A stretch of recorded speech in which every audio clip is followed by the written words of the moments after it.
Renungan Pagi Bersama Allah di Waktu Fajar oleh Ellen G. White, 14 Januari 2022. Mari kita berdoa.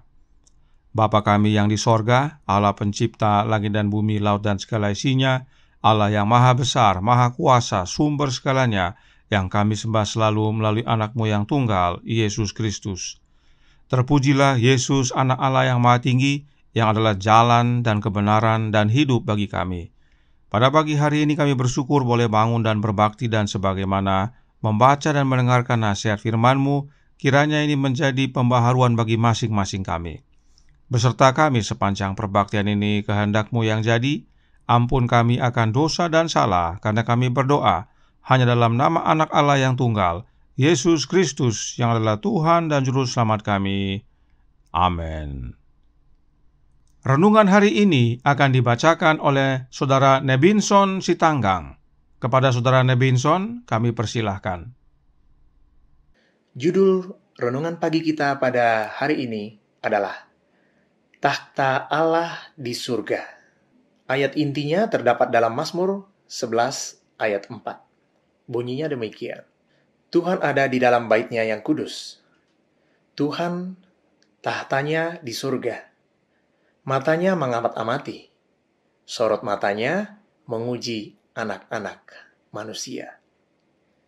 Alkitab menunjukkan kepada kita, Tuhan di tempat yang tinggi dan sucinya, bukan dalam keadaan tidak aktif, tidak dalam keheningan dan kesendirian, tetapi dikelilingi oleh 10.000 kali 10.000 dan beribu-ribu makhluk suci, semua menunggu untuk melakukan kehendak-Nya.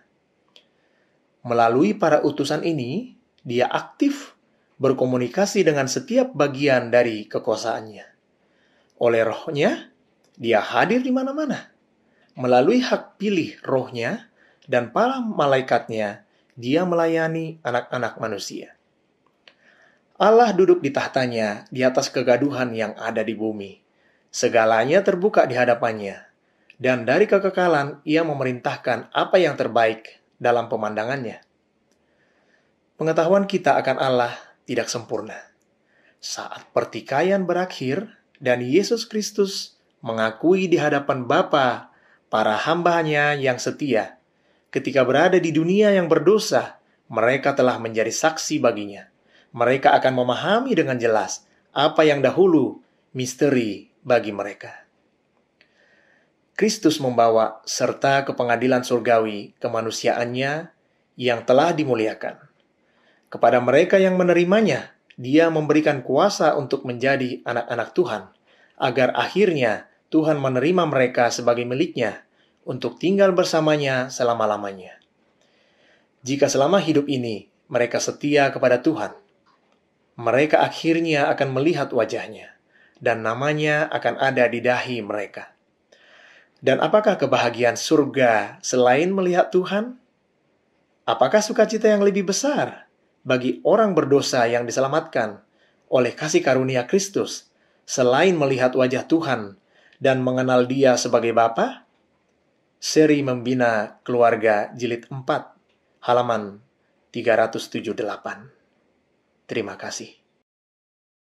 Terima kasih atas penata layanan Saudara Nebinson. Tuhan Yesus memberkati. Selamat pagi, saudaraku dalam Tuhan. Siapakah Allah yang dimaksudkan dalam renungan hari ini?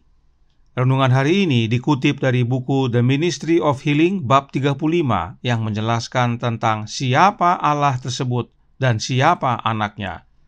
Dikatakan dalam halaman 383 paragraf 1 dan 2 yang berbunyi, kepribadian Bapa dan Anak juga kesatuan di antara mereka dikemukakan dalam kitab Yohanes pasal 17 dalam doa Yesus untuk murid-muridnya. Dan bukan untuk mereka ini saja aku berdoa, tetapi juga untuk orang-orang yang percaya kepadaku oleh pemberitaan mereka, supaya mereka semua menjadi satu, sama seperti Engkau, ya Bapa, di dalam aku dan aku di dalam Engkau, agar mereka juga di dalam kita, supaya dunia percaya bahwa Engkaulah yang telah mengutus aku. Allah yang dimaksudkan adalah Allah Bapa, dan memang dalam Yohanes pasal 17, Yesus berdoa kepada Bapanya, dan Yesus menyatakan dirinya adalah anak. Bahkan Yesus dengan jelas menyatakan bahwa Bapanya adalah satu-satunya Allah yang benar. Bisa kita baca dalam Yohanes pasal 17 ayat 1-3. Karenanya tahta Allah yang dimaksudkan dalam renungan hari ini adalah tahta Allah Bapa. Dan ayat inti hari ini menegaskan Mazmur 11 ayat 4 yang berkata, Tuhan ada di dalam bait-Nya yang kudus, Tuhan tahtanya di sorga, matanya mengamat-amati, sorot matanya menguji anak-anak manusia. Sebagaimana yang kita sudah pelajari dari Alkitab dan tulisan Roh Nubuat bahwa Tuhan dalam huruf besar adalah Jehovah dan Dia adalah Allah Bapa.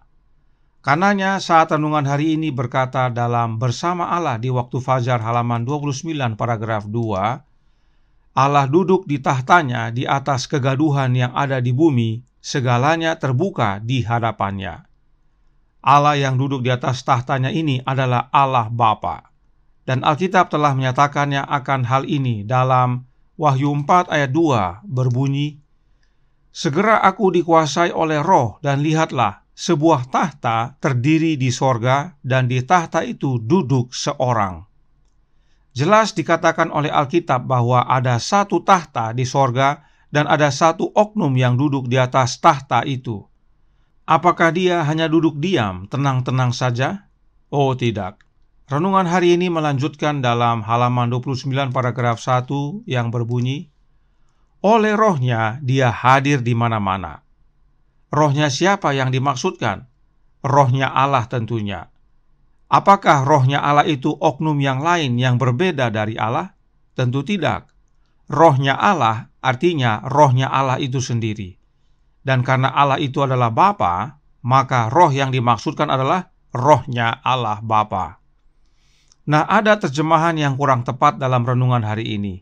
Mari kita baca dalam halaman 29 paragraf pertama juga yang berkata, Melalui hak pilih rohnya dan para malaikatnya, dia melayani anak-anak manusia. Kata hak pilih ini tidak tepat. Dalam tulisan aslinya, Yahweh tulis the agency of his spirit.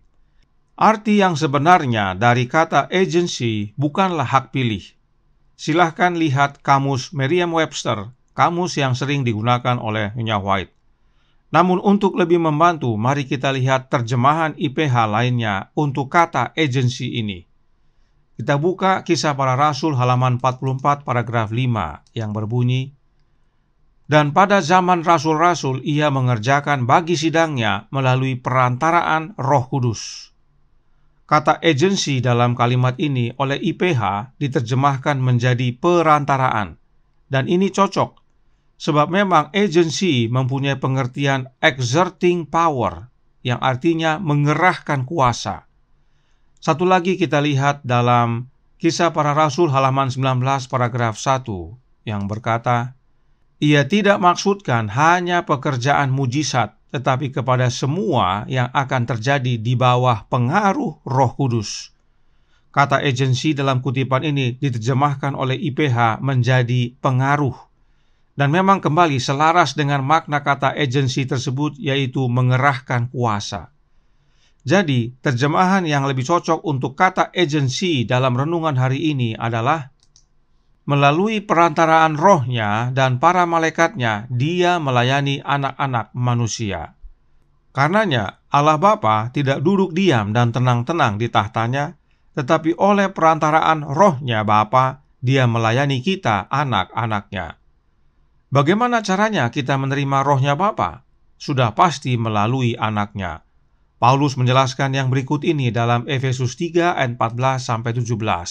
Berbunyi, Itulah sebabnya aku sujud kepada Bapa, yang daripadanya semua turunan yang di dalam sorga dan di atas bumi menerima namanya. Aku berdoa supaya Ia, menurut kekayaan kemuliaannya, menguatkan dan meneguhkan kamu oleh rohnya di dalam batinmu, sehingga oleh imanmu Kristus diam di dalam hatimu, dan kamu berakar serta berdasar di dalam kasih. Paulus berdoa agar jemaat di Efesus diteguhkan oleh rohnya Bapa di dalam batin mereka. Bagaimana caranya? Dengan menerima Kristus diam di dalam hati oleh iman. Nah sekarang, Bagaimana caranya Kristus diam dalam hati? Paulus yang sama menjawab dalam Galatia 4 ayat 6 yang berbunyi, "Dan karena kamu adalah anak, maka Allah telah menyuruh roh anaknya ke dalam hati kita yang berseru, Ya Aba, ya Bapa." Allah yang adalah Allah Bapa telah menyuruh roh anaknya ke dalam hati kita. Siapakah anak Allah? Yesus Kristus tentunya. Maka Allah Bapa telah menyuruh roh Yesus Kristus ke dalam hati kita. Inilah caranya Kristus diam di dalam hati kita, yaitu oleh kehadiran rohnya Kristus. Dan bila Kristus hadir dalam hati kita, maka itu sama dengan Allah Bapa hadir dalam hati kita. Inilah doa Yesus dalam Yohanes 17 ayat 20 dan 20 tadi yang kita sudah baca dalam Membina Keluarga Sehat, halaman 383 paragraf 1 dan 2.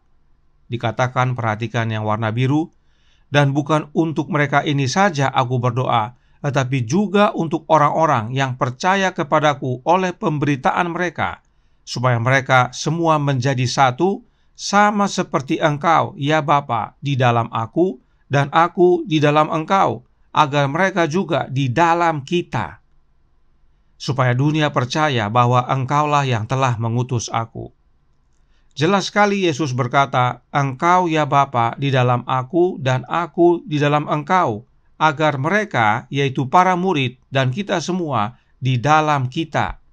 Siapakah kita yang Yesus maksudkan? Allah Bapa dan anaknya.